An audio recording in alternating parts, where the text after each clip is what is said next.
Muy buenos días, queridos amigos, estimados hermanos. Hoy es martes 12 de agosto del año 2025 y vamos a reflexionar la lección de escuela sabática que se titula Agua de la Roca. El tema del agua era muy especial en el recorrido del pueblo hebreo a través del desierto.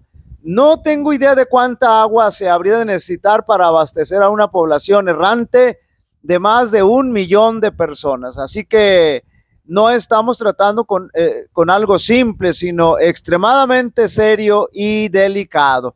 Pero como ya hemos dicho anteriormente, si el pueblo tuviera fe, cualquier situación con la que se toparan habría sido resuelta rápidamente y muy fácil por el poder de Dios. Sin embargo, el pueblo no tenía fe, pero además era desafiante y exigente.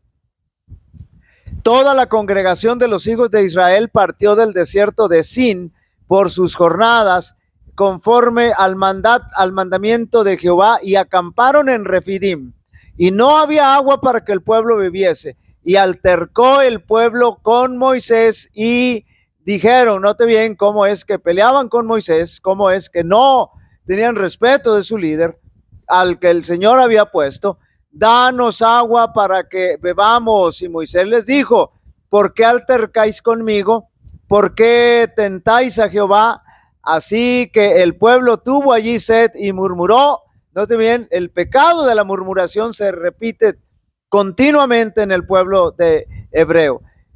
Así que el pueblo tuvo allí sed y murmuró contra Moisés y dijo, ¿por qué nos hiciste subir de Egipto para matarnos de sed a nosotros y a nuestros hijos y a nuestro ganado? Note bien cómo es que se iban en contra de Moisés. Y vamos a recalcar algo más adelante. Entonces clamó Moisés a Jehová diciendo, ¿qué haré con este pueblo? De aquí a un poco, note bien, me apedrearán. Y lo vamos a comentar más adelante. Y Jehová dijo a Moisés, pasa delante del pueblo y toma contigo de los ancianos de Israel y toma también en tu mano tu vara con que golpeaste el río y ve. He aquí que yo estaré delante de ti allí sobre la peña en Horeb, y golpearás la peña y saldrán de ella aguas y beberá el pueblo. Y Moisés lo hizo así en presencia de los ancianos de Israel, y llamó el nombre de aquel lugar Masa, note bien, y Meriba, por la rencilla de los hijos de Israel, y porque tentaron a Jehová. Ahora noten cómo termina el pasaje. Porque tentaron a Jehová diciendo, ¿está pues Jehová con nosotros o no?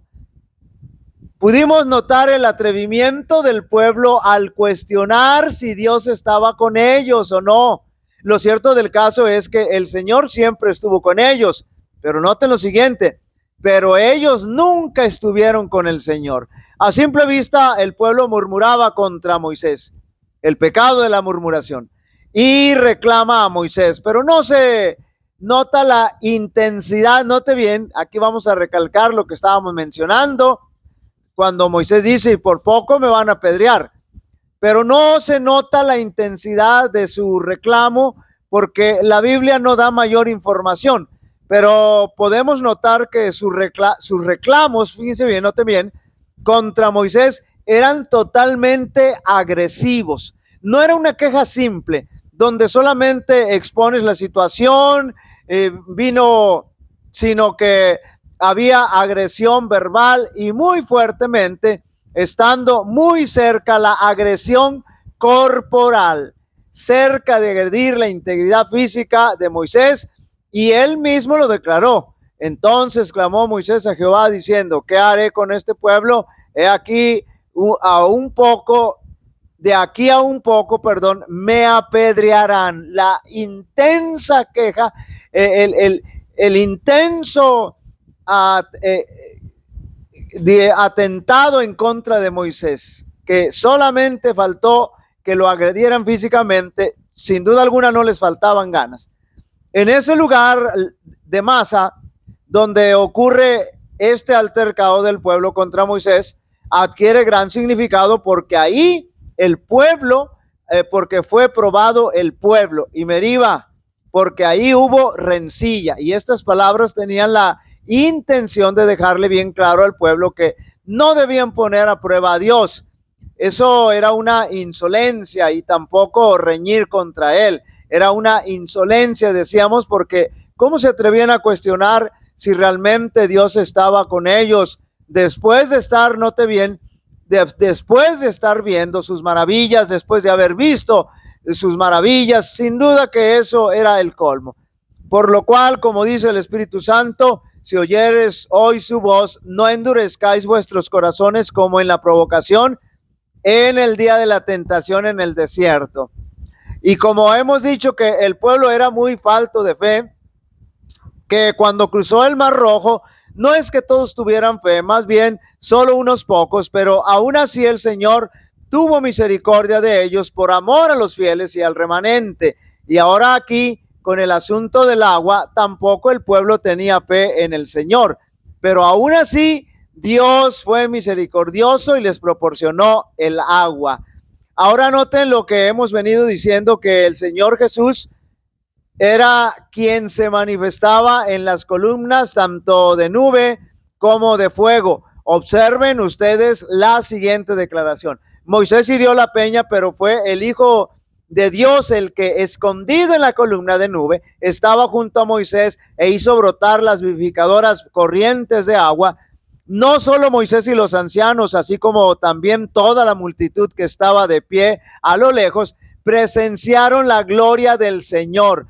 Pero si se hubiera apartado la columna de nube, habrían perecido a causa del terrible fulgor de aquel que estaba en ella. Es decir, esa columna de nube velaba la gloria del Señor para protegerlos, exactamente como sucedía cuando el sumo sacerdote entraba al lugar santísimo y entonces dejaba caer en el incensario el incienso y se levantaba esa nube de humo que simbólicamente protegía al sumo sacerdote para no ser consumido por la gloria del Señor, porque allí en la Santa Shekinah se manifestaba la presencia de Dios. Así como la sangre es un símbolo de la vida, de igual manera el agua lo es, porque nos ayuda a preservar la vida. Como sabemos, la mayoría de nosotros, nuestro cuerpo en su mayor porcentaje está constituido por agua, y todas las funciones fisiológicas el cuerpo las realiza con agua.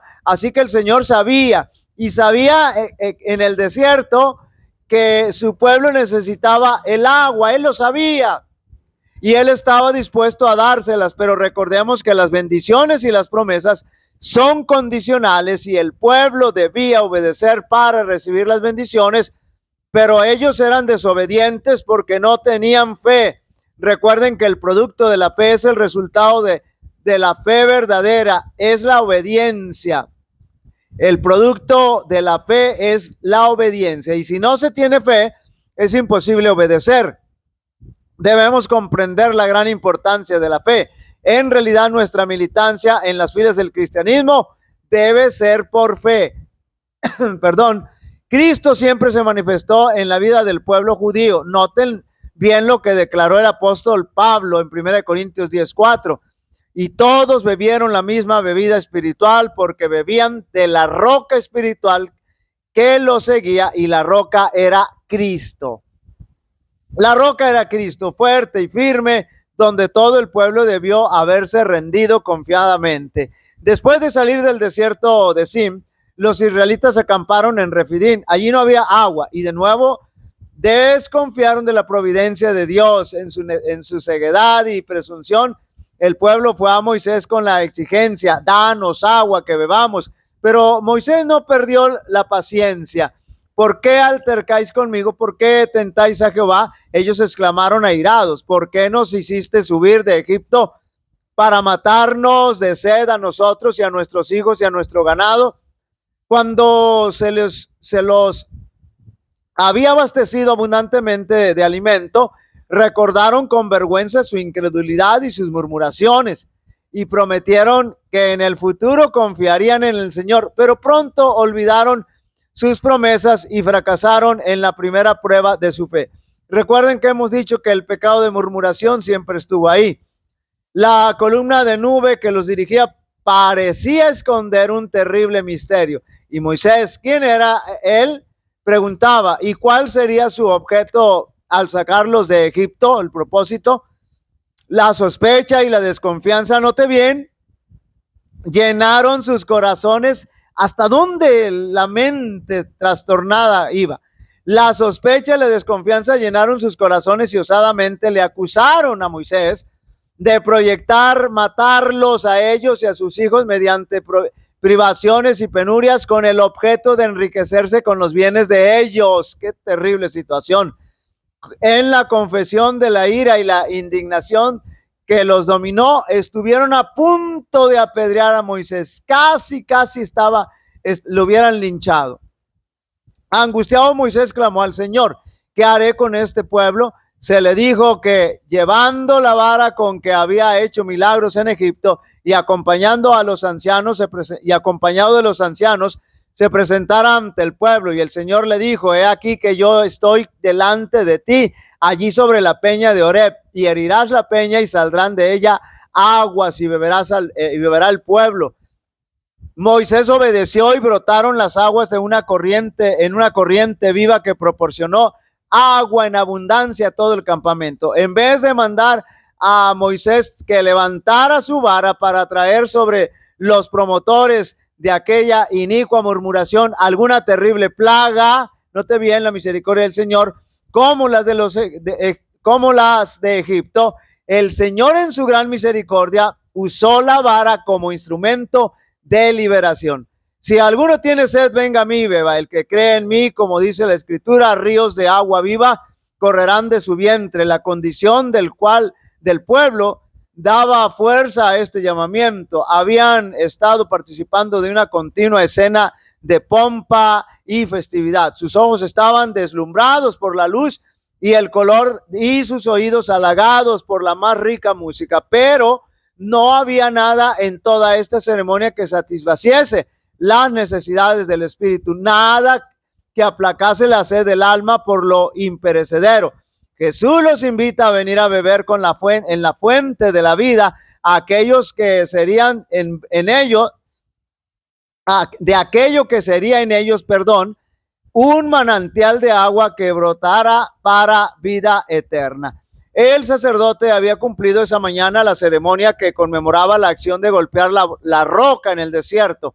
Esa roca era un símbolo de aquel que por su muerte haría fluir raudales de salvación a todos los sedientos.